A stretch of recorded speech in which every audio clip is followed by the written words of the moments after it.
دهشتګردي ده او دهشتګردي زمونږه د پښتونخوا ډېرې علاقې متاثره کړي دي او د بلوچستان سیمې متاثره کړي. نن پکار خدا و مناسب به دا وي چې د دې ملک ټولو واکدارانو که هغه په مرکز کې دي او که په صوبه کې دي چې هغوی په شریکه د امن لپاره یو کردار ادا کړی وي او د دې دهشتګردۍ د ختمولو لپاره خپل کوششونه یې وکړي. خو دا زموږ بدقسمتي ده چې د دهشتګردۍ خلاف کوم جنگ پکار و او کوم ستړی پکار و هغه خو نه شته. زباني جمع خرچ روان دی، البته د اقتدار جنگ او جګړه نن هم روانه ده. نن هم په دې ملک کې د اقتدار جنگ دی. هغه ورځ د دې ملک وزیر اعظم په اسمبلی کې یو خبره کړې ده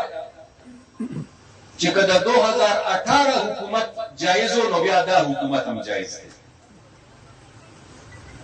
او که د 2018 الیکشن ټیکو نو بیا د 2024 الیکشن هم ټیک دی. د دې ملک وزیر اعظم صاحب پوه دی، خبر دی، ځکه دا خبره کوي. خو زه به ورته وایم چې وزیر اعظم صاحب بعضې خلک لږ سادهګان وي، هغوی ډېر نه پوهېږي، نو لږه کلاو خبره وکړه، کلاو راشه او کلاو خبره وکړه او کلاو خبره وکړه او حقیقت بیان کړو. حقیقت دا دی چې نه د 2018 الیکشن ټیک شوی دی او نه د 2024 الیکشن شوی دی ټیک، نه د 18 حکومت جایز او نه د 24 والا جایز دی. هغه هم ناجایز او دغه هم ناجایز دی، هغه هم ناانصافي شوی دی او دا هم ناانصافي شوی دی. دا په 18 کې خصوصي مهرباني په عمران خان او په پی ټی آی باندې واستاسو بیان شي، او بیا د 24 نه مخکې هغه مهرباني ختمه شوه، بیا هغه خصوصي مهرباني په مسلم لیگ شوه. دا زموږ د ملک ډېره لویه بدقسمتي ده چې که په دې ملک کې فیصلې د عوام د رای مطابق کېدې نو بیا به موږ دا ویلو چې په دې ملک کې د عوامو حکمراني ده. خو بدقسمتي دا ده چې په دې ملک کې فیصلې د عوامو د رای مطابق نه کېږي. د دې ملک د اسمبلو او د حکومتونو فیصلې د عوامو د رای مطابق نه کېږي. په دې ملک کې په جمهوري نظام کې رنګ په رنګه مداخلت شوې او د پی ټی آی مشران او د پی ټی آی ملګري که نن دا ګیله کوي چې اسټابلیشمنټ هغوی سره په جنګ دی، نو زه به دې وروڼو ته او دې مشرانو ته د پی ټی آی دا یاد کړم چې هغه وخت هم یاد کړئ چې کله ستاسو لپاره دې اسټابلیشمنټ او دې قوتونو زموږ ګریوانونه ته خلاص شي. هغه الیکشن را یاد کړئ چې تاسو الیکشنې کولې، تاسو جلسې کولې او موږ د خپلو شهیدانو جنازې اوچتولې. هغه الیکشن را یاد کړئ چې تاسو باندې هېڅ پابندي نه وه، هېڅ رکاوټ نه و، هر قسمه تعاون تاسو سره او زموږ ملګري چې د ووټ دپاره بمبار وتل نو هغوی ته به دمکی میلاوېدل. موږ هغه څه برداشت کړي دي او موږ تش نه دي برداشت کړي، زموږ نه مخکې زموږ مشرانو ډېر څه برداشت کړي. د دې سرې جنډې تاریخ تاسو راوالی،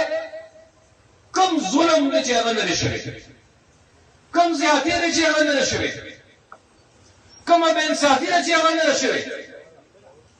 خو الحمدلله موږ په دې خبره فخر کوو چې 100 کاله مخکې دا تحریک قرآن نه او 100 کاله پس هم نن دا تحریک قرآن نه دی. دا په خپل وطن په خپله خاوره امن غواړي او دا په خپل وطن د پښتنو وداني ابادي او ترقي غواړي. نن ځکه ما وایي چې زه ډېر خوشحاله یم چې دا روڼه دا مشران خصوصي طور دا زلمي نن پارټۍ کې شامل شو، تحریک کې شامل شو. خو یو خبره به یاد ساتو، زه د خپلو ځوانانو د خپلو بچو ته نن دا نه وایم چې اقتدار نه مارم ما واپس اقتدار ته ورسوئ. زه د خپلو کشرانو او خپلو بچو ته نن دا نه وایم چې کرسۍ مې نشته ما له واپس کرسۍ راکړه. زه نن دې له نیم راغلی چې تاسو ته وایم چې زه د اسمبلۍ نه بهر ناست یم ما واپس اسمبلۍ ته ولېږئ. زه نن دې له راغلی یم چې د وزیرستان نه واله تر د باجوړه پورې زما په دې وطن یو ځل بیا اور بل دی. زه دې له راغلی یم چې ما سره راپاسې چې دا اور مړ کړو. زه نن دې له راغلی یم چې یو ځل بیا په پښتون وطن په پښتنې خاورې د پښتنو وینه تویېږي راپاسې چې د دې جنګ په ماحول کې مونږه د امن لپاره आवाज پورته کوو او د امن لپاره आवाज پورته کول والا نو هیڅوک نشته. د امن سندره د نن د جنګ په حالاتو کې وایي دا به تش د پاچا خپل پیروکار وي دا به د سرې جنډې وي. زه نن دې نه یم راغلی چې اقتدار هم پکار دی. زنده‌باد زنده‌باد زنده‌باد زنده‌باد زنده‌باد زنده‌باد زنده‌باد زنده‌باد زنده‌باد. زه نن دې نه یم راغلی چې اقتدار پکار دی. اقتدار ما ډېر د نږدې نه لیدلی دی او د الله ډېر شکر ادا کوم چې خلک د فارم 47 په لار باندې اقتدار ته تللي دي. زه د الله شکر ادا کوم. زه د پښتون ولس د مرستې او د سرې جنډې له برکته اقتدار لرم او زه په دې د الله ډېر شکر ادا کوم چې که 15 کاله پاک پروردګار رب العزت سرې جنډې او زما مشرانو ما له په دې صوبې کې د خدمت کولو موقع راکړې ده نو زه په دې د الله ډېر شکر کوم چې الحمدلله زه په 15 کاله کې په جنګ مونږ دهشتګردۍ سره په جنګ وو د امن لپاره مونږ لګیا وو د سیلاب مقابله مونږ کوله خو زه چې هغه 15 کاله د ډېر اسماعیل خان نه واله چترال پورې چرته هم تللی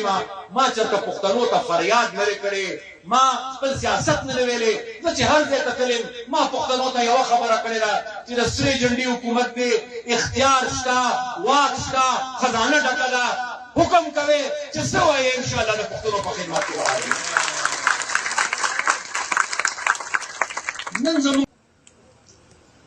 نن زمونږ دا حالات دي چې 14 کاله داسې یو پارټي دلته حکومت کوي او چې کله هم زه د هغې د حکومت د کارکردګۍ په حواله خبره کوم نو په هغې باندې بده لګي. کم از کم دومره پکار دی چې یو سړي کې برداشت کړي چې هغه حقیقت واوري او حقیقت تسلیم کړي. نن سهار زه یوه ګواله تللی وم چې د چا غم شوی و هغه په هسپتال کې کار کوي. هغه ما ته وایي چې جي موږ ډېر مشکل سره مخامخ یو ځکه چې تا په خپل حکومت کې د MRI کوم مشین موږ لا اخیستی او د سکین هغه ډېر وخت داسې خراب دی او په هغې باندې 6 کروڑ روپۍ لګي د هغې د مرمت لپاره او د هغې د مرمت لپاره څوک پیسې نه ورکوي. زما په شانتې چې چا وس رسي هغه مردان کې علاج نه کوي هغه اسلام آباد کې علاج که اسلام آباد کې د هغه علاج ممکن نه وي هغه بهر ملک کې علاج. دا سہولتونه که د سرکاري هسپتالونو کې موږ منظور کړي وو نو دا د خانانو نوابانو لپاره نو دا د عام ولس لپاره. ما به مخکې د PTI نه دا ګیله کوله چې د مردان هسپتال هم په 14 کاله کې پوره نه کړ. ما به مخکې دا ګیله کوله چې د وړو ماشومانو هسپتال تاسو نیمګړې پرېښې دی د یونیورسټۍ منصوبه هم نیمګړې پرېښې ده. اوس به ورته ووایم چې یاره کم از کم که نور څه کولی شي او که نه شو کولی زورورو ما چې کوم مشین په خپل حکومت کې راوړی د الله په حکم والا ده که نوې نه شی راوړی نو دومره مهرباني کوئ کم از کم چې د هغې مرمت وکړئ چې د دې غریبو خلکو د MRI او د سکینونو په هسپتال کې شروع. دا ما تاسو ته تش د یو مشین خبره وکړه خو دا کیسه تش د یو مشین نه ده. په دې لارو باندې که تاسو د ریسکیو 1122 امبولانس یې ګورئ نو د بخښکاري دا کمې هم شوې زړې هم شوې او خرابې هم شوې. دا هغه ګاډي دي چې دا 2010 کې اخیستلې شوي دي د 2010 نه پس چا نوې ګاډي وانخېست. زموږ هسپتالونو کې نن معمولي شي نه خراب شي د هغې د مرمت لپاره پیسې نشته. زمونږ په کالجونو کې نن حالات دا دي چې موږ سره د کالجونو لپاره پیسو کمې دي نو کالجونه موږ پرایویټایز کوو اخر کې بچي د هغې خلاف په احتجاج راغلل. زمونږ په یونیورسټو کې نن دا حالات دي چې یونیورسټو کې د نوې تعمیر لپاره او د نوې منصوبو لپاره خو پیسې پرېږدی یونیورسټو کې نن د ملازمینو د پنشن او د تنخوا لپاره نن پیسې نشته. زما حکومت چې ختمېده نو هغه وخت د 47 نه والا 1947 نه والا د 2012 پورې ټوټل قرضه چې کوم وه د پښتونخوا صوبې دا څه کم 100 اربه روپۍ وه زما د حکومت نه پس په دې 10 کال کې نن د دې صوبه قرضه 1000 ارب روپو ته ورسېده او په دې نیم پوښتنه پیسې څه شو کاغه پیسې لګېدلې وي نن زمونږ دا حالت د صوبې پخوانی وزیر اعلی چې نوم یې الیمین ګنډاپور دی هغه ورس په اسمبلی کې پاسې کې دي چې تاسو تقریر اوریدلی او هغه وایي چې را دا منصوبې ټولې نیمګړې پرتی دي د منصوبو لپاره پیسې نشته تاسو نه منصوبې وروړي اول دا زړې مکمل کې نو بیا دا نوې منصوبې وروړي بالکل ټیک خبره کړې صحیح خبره کړې ما چې کله حکومت جوړ کړ سری جنډي حکومتو ما نوې منصوبې روس وروړي ما اول د ایم ایم ای د دور نیمګړې منصوبې ټولې مکمل کړې دا غي نه پس ما بیا نوې منصوبې په پاتې شو ځکه چې هغه نیمګړې منصوبې د مولانا فضل الرحمن صاحب او اکرم دورانی صاحب د خپل کور د وزري منصوبې نه وي د پښتونخوا د ولس منصوبې نو الیمین کی خبره کوي او الیمین په داسې وخت دا خبره کوي چې اوس د کورسې نه پیښوي دې چې کله په کورسې ناستو نو سمې وي د یونیورسيټیز مکه خرڅه کوي نن وته دې خبره احساس زموږ صوبې ته نن تاسو وګورئ پنجاب ته چې ګورئ روزانه یو نوې تصویر د ترقه او د آبادی د پنجاب لګیدلی ګورئ روزانه یو نه یو خار